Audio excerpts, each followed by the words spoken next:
मोदी जी कहते हैं कि केजरीवाल जी चोर हैं, कहते हैं। केजरीवाल जी कहते हैं कि मोदी जी चोर हैं। मोदी जी खुद को ईमानदार बताते हैं, केजरीवाल जी खुद को ईमानदार बताते हैं। और ये खेल है इनका, मैं ईमानदार हूं वो चोर है, मैं अच्छा हूं वो बुरा है। और इसी खेल में ये सारा चुनाव प्रचार वो खत्म करते हैं कि नहीं? लेकिन असली बात क्या है? क्या ये आपके इश्यूज हैं? आज ये हैं आपकी समस्याएं? अरे आप तो अच्छी तरह से जानते हैं कि दोनों के दोनों ईमानदार नहीं हैं। आप तो अच्छी तरह से जानते हैं कि दोनों एक जैसे हैं। आप तो अच्छी तरह से जानते हैं कि दोनों का काम यही है कि देश का ध्यान ये इधर उधर भटकाएं ताकि असली समस्याओं की बात नहीं हो। आप अच्छी तरह से पहचानते हैं, क्योंकि आप जानते हैं कि आपकी समस्याएं क्या हैं। आप जानते हैं कि किन परिस्थितियों में आज आप जी रहे हैं। इस देश की राजधानी में, ये दुनिया से सबसे बड़ी शहरों में गिना जाता है ये शहर, इस देश की राजधानी में कैसी कैसी परेशानियों से जूझ रही है जनता, ये जनता अच्छी तरह से समझ रही है, जान रही है। क्योंकि आप रोज सुबह उठकर काम पे जाते हैं। जिसका काम है वो काम पे रोजगार करने के लिए जाता है, जिसका नहीं है वो काम ढूंढने के लिए निकलता है। आप पूरे दिन मेहनत करते हो, कहीं किसी ठेकेदार ने दिहाड़ी पे लगा दिया, लग जाते हो। कम दिहाड़ी दे रहा है, कोई बात नहीं, कुछ तो कमा रहा हूं, कर लेते हो काम। सुबह से शाम तक मेहनत करते हो, गर्मी में मेहनत करते हो, सर्दी में मेहनत करते हो। इस जहर भरी हवा के किस्से में सांस नहीं ले पाते, फिर भी मेहनत करते हो, फिर भी मेहनत करते हो। सांस नहीं आ रही है, फिर भी मेहनत करते हो। कोरोना हो रहा है, फिर भी किसी न किसी तरह से कोशिश करते हो कि कमाओगे। कुछ भी हो रहा है आसपास, लेकिन इस शहर में मेहनत नहीं रुकती है। इस शहर में कोई ना कोई कहीं ना कहीं मेहनत करके अपने परिवार को खिलाने की कोशिश कर रहा है। सबकी यही परिस्थितियां हैं, सबकी यही परिस्थितियां हैं कि बड़ी बड़ी समस्याएं हैं, बड़े बड़े संकट हैं और बेरोजगारी हर जगह फैली हुई है। आज आप सब अपने बच्चों को पढ़ाते लिखाते हैं। आज गरीब से गरीब परिवार की ये आशा होती है, ये उम्मीद होती है कि मेरा बच्चा, मेरी बच्ची पढ़ेगी लिखेगी, आगे जाकर नौकरी करेगी, मेरा देखभाल करेगी, मेरा देखभाल करेगा। गरीब से गरीब परिवार की ये उम्मीद रहती है, ये आशा होती है कि मेरे बच्चे को वो संघर्ष ना देखना पड़े जो मैंने देखा।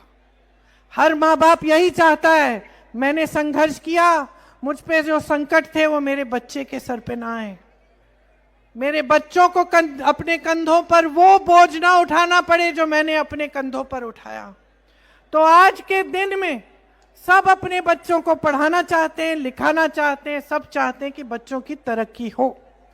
इसीलिए चाहे आपको लोन लेना पड़े, चाहे किसी भी तरह से जुगाड़ करके, मेहनत करके, मजदूरी करके आपको फीस देनी पड़े, आप दोगे, आप करोगे, आप मेहनत करोगे।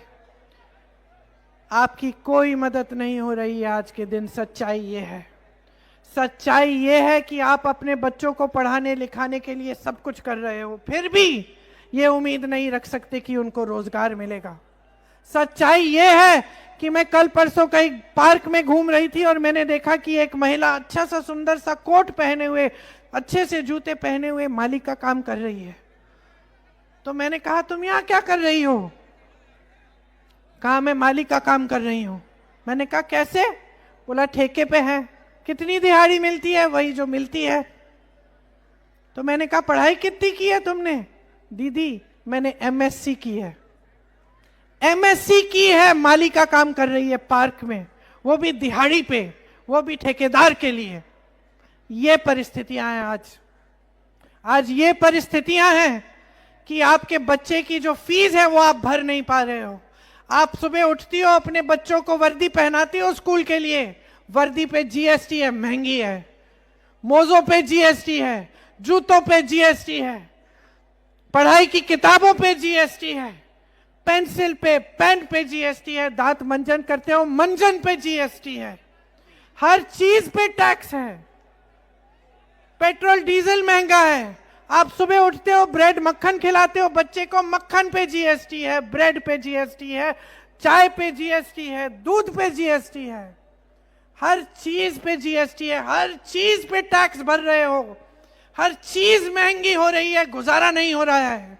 कितना भी काम कर लो, कितनी भी मेहनत कर लो, 2-2 सदस्य, 3-3 सदस्य परिवार के जाकर मजदूरी करें, फिर भी पूरा नहीं हो रहा है।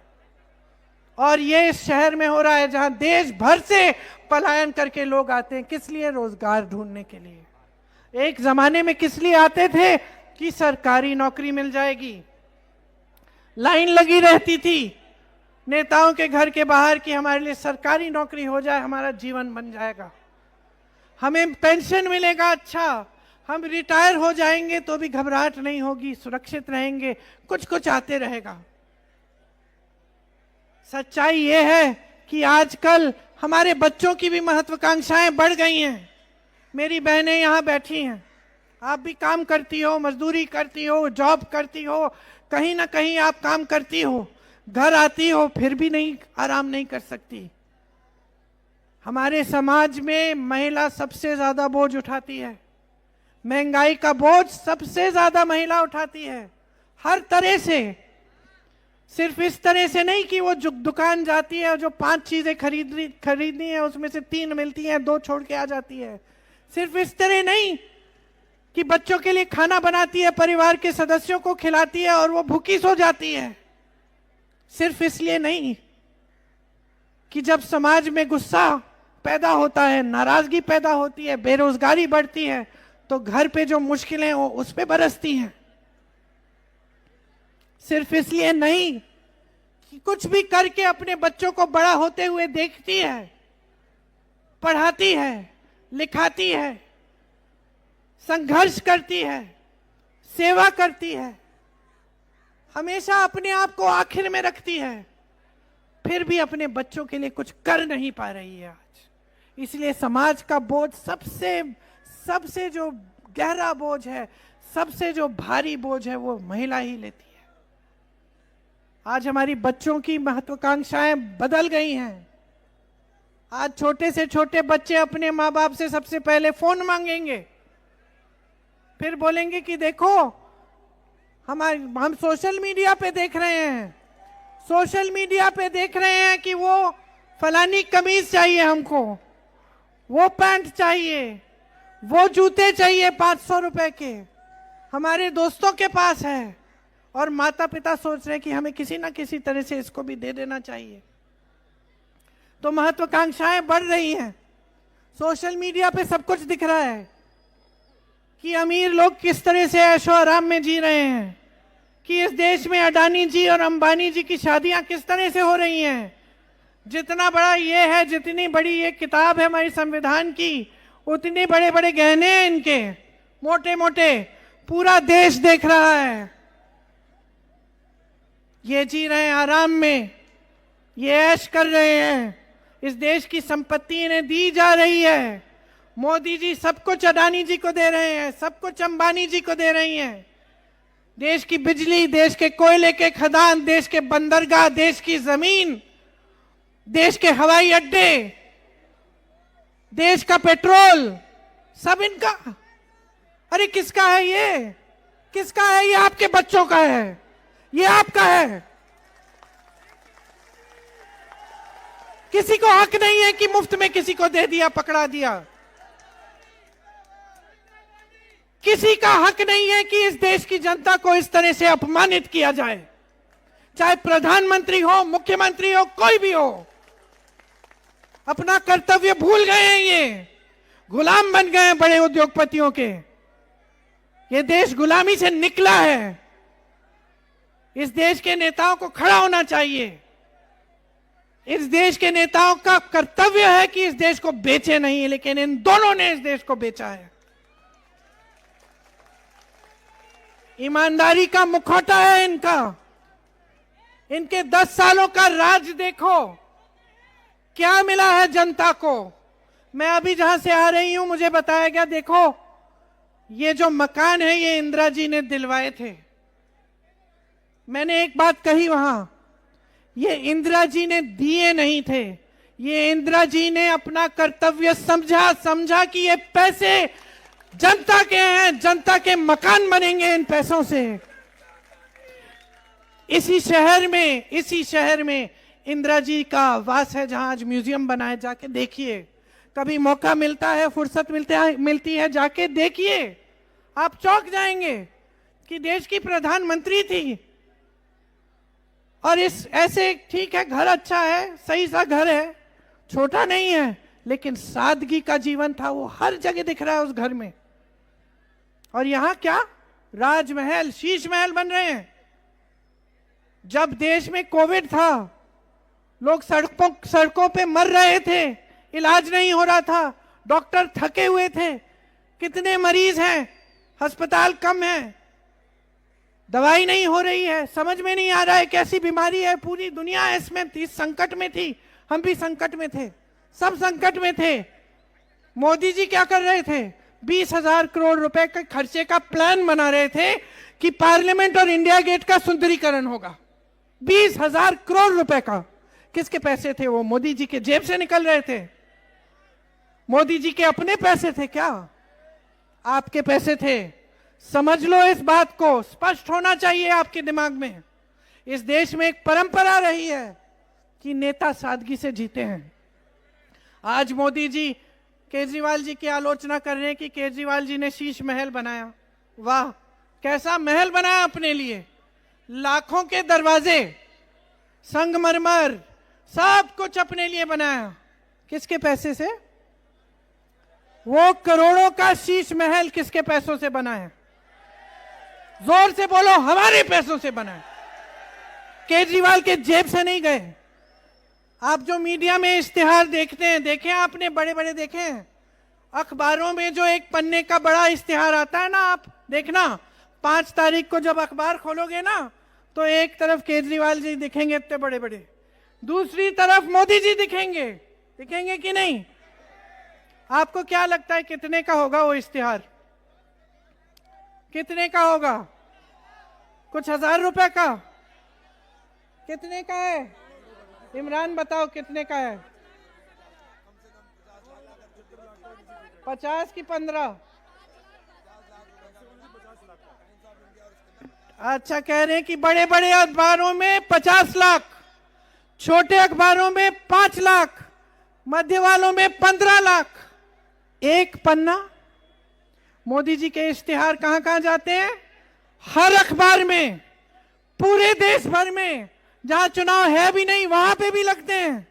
हर 2-3 दिन आप देखते हो, बड़ी बड़ी होर्डिंग देखते हो, करोड़ों की होर्डिंग है। किसके पैसे हैं? 450 करोड़ रुपए केजरीवाल जी ने इश्तिहारों में, होर्डिंग्स में लगवाए हैं, अपने प्रचार में, अपना चेहरा चमकाने के लिए। किसके पैसे हैं? मोदी जी हजारों करोड़ रुपए खर्चते हैं अपने चेहरे को चमकाने में। किसके पैसे हैं? ये आपके बच्चों का भविष्य है जो वहां जा रहा है, अडानी जी के हाथों में, अंबानी जी के हाथों में, केजरीवाल जी के हाथों में, मोदी जी के हाथों में। ये आपका पैसा है, आपकी संपत्ति है, आपका देश है, संभालो इसको। समझ जाओ कि आपका क्या कर्तव्य है, जाग जाओ, सच्चाई देखो इनकी। बेचे जा रहे हैं इस देश को और आप चुप रहेंगे? आप चुप रहेंगे, कुछ नहीं करेंगे? अपने आप को देशभक्त कहते हैं, इनकी नीतियों को देखो, बांटने की नीति है। इस देश की आजादी की लड़ाई किसी एक कौम ने नहीं लड़ी। इस देश की आजादी की लड़ाई सब धर्म के लोगों ने लड़ी, सब जाति के लोगों ने लड़ी। इस देश का संविधान, ये सुंदर अनोखा संविधान हमारा, ये आपने बनाया, आपके बुजुर्गों ने बनाया। ये हिंदुओं ने बनाया, मुसलमानों ने बनाया, सिखों ने बनाया, ईसाइयों ने बनाया, बौद्ध धर्म के लोगों ने बनाया, जैन धर्म के लोगों ने बनाया, हर जाति के लोगों ने बनाया। ये आपको सुरक्षित रखता है, इसमें आपके अधिकार हैं, इसमें समानता हर पन्ने पे लिखी है। इसमें वो अधिकार मिला है जिससे आप 5 तारीख को अपने नेता, अपनी पार्टी, अपनी सत्ता की सरकार चुनने जा रहे हैं। इसकी सुरक्षा करो, इसको समझो। इसकी सुरक्षा में ही आपकी सुरक्षा है। आज इस संविधान को कमजोर करने का काम हो रहा है। ऐसी नीतियां बन रही हैं इस देश में जो बड़े बड़े उद्योगपतियों के फायदे के लिए बन रही हैं। बिजली के बिल भर रहे हैं आप, मुनाफा कर रहे हैं अडानी जी। गरीबी में डूब रहे हैं आप, ऐश कर रहे हैं अंबानी जी। मोदी जी और केजरीवाल जी इनके गुलाम बन गए हैं। इनकी नीतियों को देखिए, 10 सालों में इन्होंने बनाया क्या है। ये पंडित नेहरू जी को हमेशा उनकी आलोचना करते हैं, कहते हैं नेहरू जी की वजह से मोदी जी कहते हैं।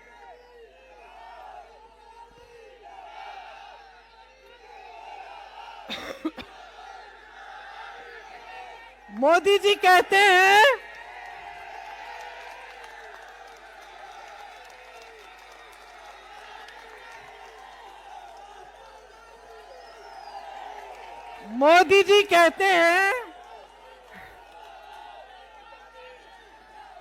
मोदी जी कहते हैं कि नेहरू जी की वजह से ऐसे बहुत काम है जो हो नहीं पाए, कि ये देश रुक गया नेहरू जी की वजह से। जो कर नहीं पाते फट से नेहरू जी का नाम निकाल के बहानेबाजी शुरू करते हैं कि नहीं। और केजरीवाल जी क्या कहते हैं कि मोदी जी की वजह से काम नहीं कर सकते। ऐसे रोंदू नेता मैंने जिंदगी में नहीं देखे। इतने बड़े कायर मैंने जिंदगी में नहीं देखे। मैं इंदिरा गांधी जी की पोती हूं। मैंने इंदिरा गांधी को पाकिस्तान के 2 टुकड़े करते हुए देखा है। और इनकी कायरता पे मुझे हंसी आती है कि छोटी सी जिम्मेदारी नहीं ले सकते, इतनी जिम्मेदारी नहीं ले सकते कि आपकी सड़कें बनाएं, इतनी जिम्मेदारी नहीं ले सकते कि आपके लिए अस्पताल बनाए। अरे नेहरू जी ने तो एम्स बनाया था, आज तक आप एम्स जाते हो इलाज के लिए। क्या बनाया इन्होंने? कौन सा IIT बनाया? कौन सा IIM बनाया? कौन सी पाठशालाएं बनाई? आज दिल्ली को देखिए, शीला दीक्षित जी ने क्या नहीं किया। यहाँ का सुंदरीकरण, और उस पर 20,000 रुपए नहीं खर्चे। सुंदरीकरण किया, ग्रीन एरिया बढ़ाए, CNG की बसेस, ताकि आपका ये जो प्रदूषण है ये कम हो। आज आप सांस नहीं ले पा रहे हैं। सड़कें बनाई, बड़े बड़े मॉल के जो उनकी नींव डाली, जो आज आपके हर जगह बड़े बड़े मॉल दिख रहे हैं। बिजनेस के कॉम्प्लेक्स बनाए, आपके नालों की सफाई कराई, पीने का पानी दिलवाया, कॉलोनियों का नियमितीकरण किया। ये सब काम करे उन्होंने। इन्होंने क्या किया? शीला जी को जलील किया, उनके बारे में उल्टा सुल्टा बोला और अपनी ईमानदार राजनीति का नाम लेकर उभरे और आगे आए केजरीवाल जी। और 10 सालों में आपके लिए कुछ नहीं कर पाए।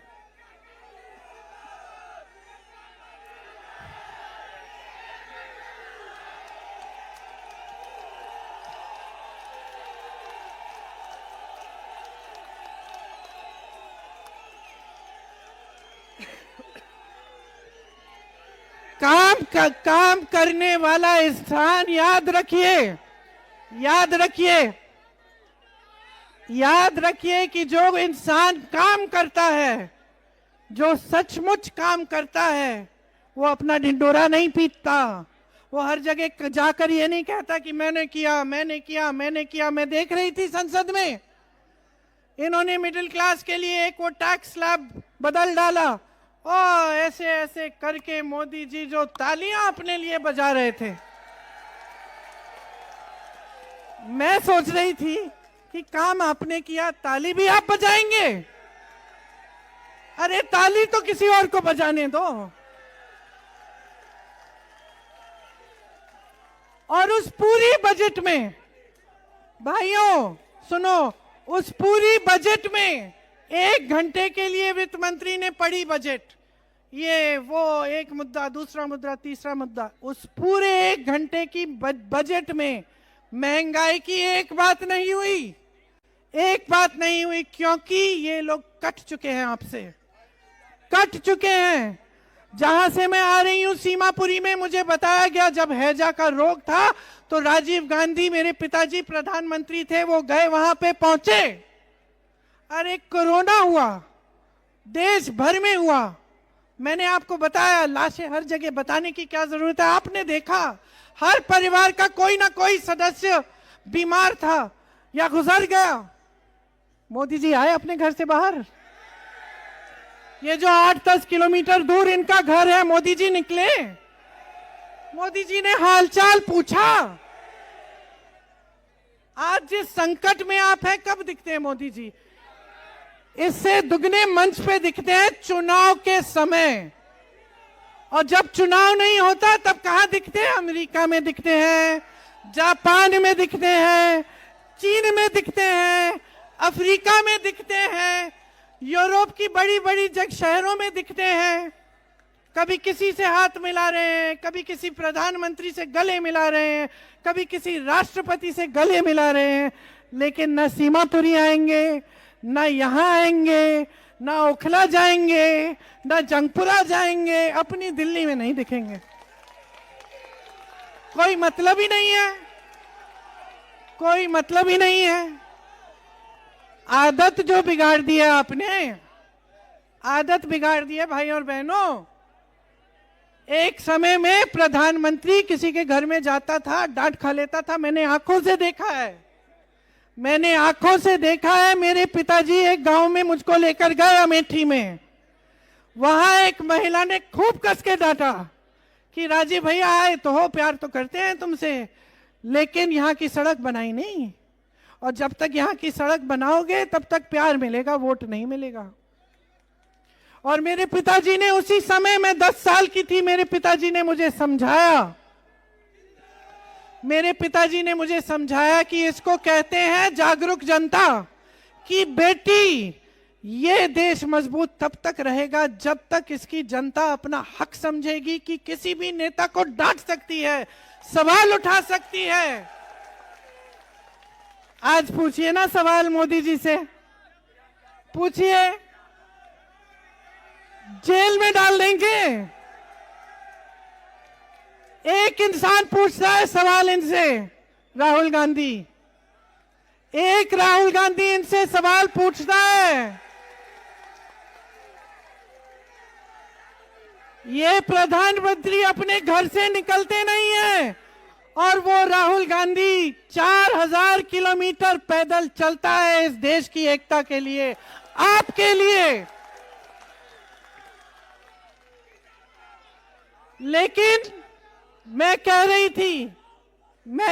थी कि आपने आदत बिगाड़ डाली है। नेता, ये नेता जो भाजपा के नेता हैं, जो आम आदमी के नेता हैं, ये समझ रहे हैं कि जब जब चुनाव आएगा तो ध्यान भटका दो, वोट ले लो। तो एक तो हमेशा मंदिर मस्जिद की बातें करते हैं। अब मैं पूछना चाहती हूं, कितने चुनाव ऐसे निकालोगे, कितने चुनाव ऐसे निकालोगे कि लोगों को बांटकर मंदिर मस्जिद की बात करके आपको वोट मिल जाएंगे? कभी ना कभी तो जनता जागरूक बन जाएगी, आंखें खोलेगी। और इसी तरह से केजरीवाल जी, चुनाव आता है, इसको दोष, उसको दोष, मैंने किया, उसने किया, इसी में आपका ध्यान भटकाने का काम करते हैं। आपने आदत बिगाड़ी है, अब समय आ गया है आदत ठीक करो। बहनों, बच्चों की आदत बिगड़ती है, क्या करती हो?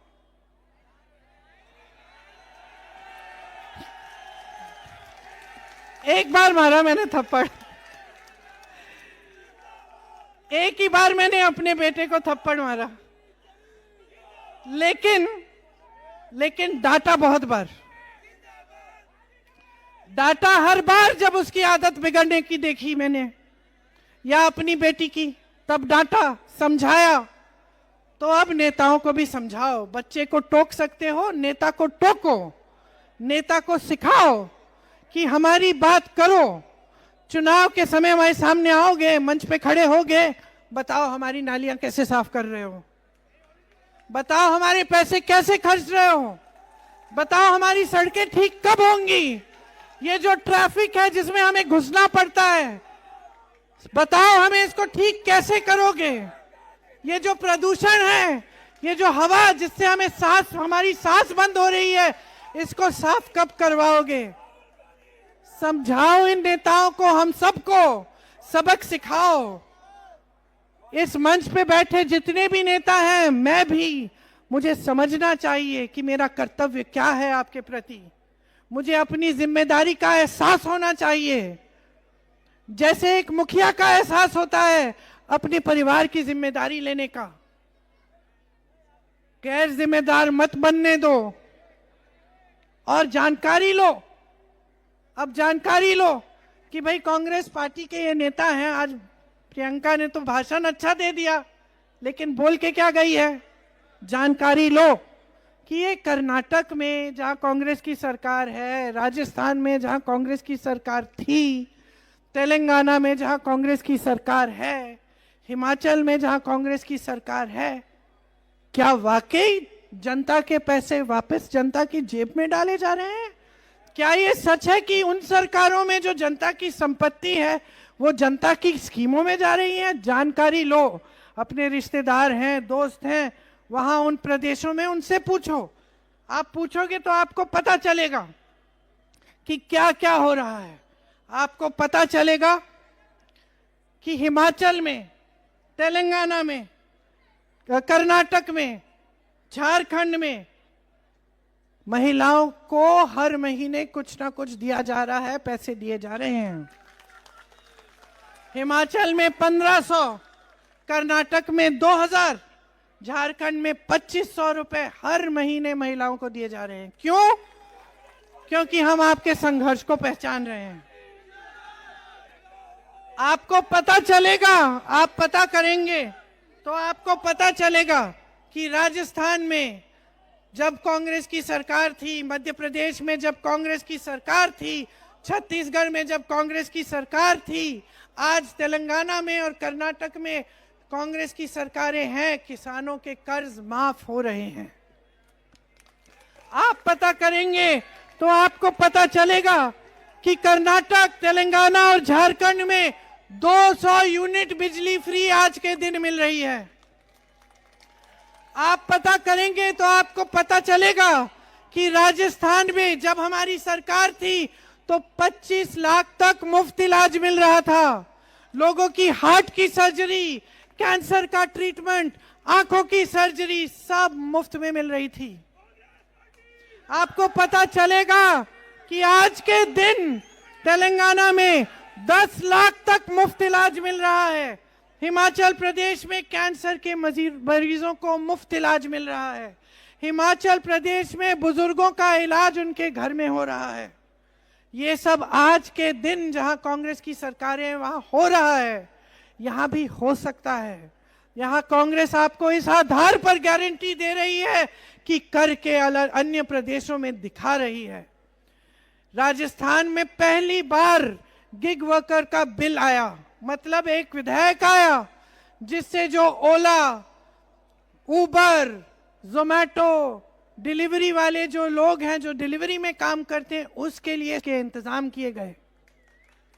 पहली बार राजस्थान सरकार, जो लोग इस तरह का काम करते हैं उनके लिए 10 लाख का बीमा है। कर्नाटक में 4 लाख का बीमा है। गैस सिलेंडर तेलंगाना में 500 का मिल रहा है। हिमाचल, राजस्थान और छत्तीसगढ़ में जब हमारी सरकार थी तब पुराना पेंशन लागू हुआ। गरीबों को घर बनाने के लिए कर्नाटक में 3.5 लाख की मदद मिल रही है। हिमाचल में 7 लाख की मदद, तेलंगाना में 5 लाख की मदद। ये सब आपका पैसा है, कोई एहसान नहीं कर रहा है आप पे। गलत फहमी में मत रहिए।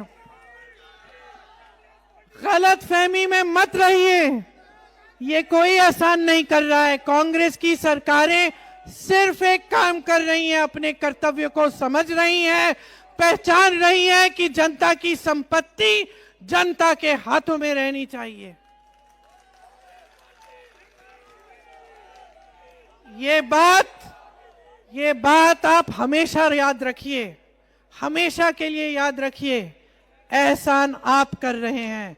ये देश एक लोकतंत्र है, जो नेता मंच पे खड़ा है, जिसका पद है, जिसके हाथों में सत्ता है, उस पर जनता ने एहसान किया है। जनता ने अपनी शक्ति दी है उसको, जनता ने सत्ता दी है उसको। वो जनता के प्रति जवाबदेह है, उसे जवाबदेह बनाओ। आप समझो कि अगर आज यमुना नदी साफ नहीं है, अगर यहां दिल्ली प्रदेश में कूड़े के 50 तल्ले ऊंचे पहाड़ हैं, अगर यहाँ की गलियां गंदगी से भरी हैं, यहाँ की सड़कों में गड्ढे हैं, यहाँ की नालियां बंद हैं, यहाँ की हवा में जहर है, तो ये इसलिए है क्योंकि जो सरकार यहाँ चल रही है प्रदेश में और केंद्र में, वो अपनी जिम्मेदारी नहीं समझ रही है। वो आपके प्रति अपनी जिम्मेदारी नहीं निभा रही है, वो आपके साथ विश्वासघात कर रही है। आप समझिए कि जो चुनाव है, जो 5 तारीख को आप वोट डालने जा रहे हैं, इसकी क्या अहमियत है आपके जीवन में। इसकी बहुत ही गहरी अहमियत है। किसी के झांसे में मत पड़ो। कांग्रेस पार्टी यहां के लिए ऐसी योजनाएं ला रही है जो हर प्रदेश में उन्होंने करके दिखाई हैं।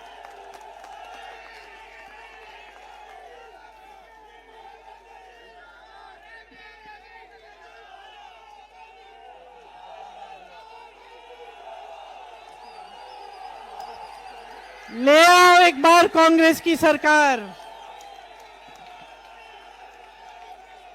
जिता दो इस बार कांग्रेस पार्टी को।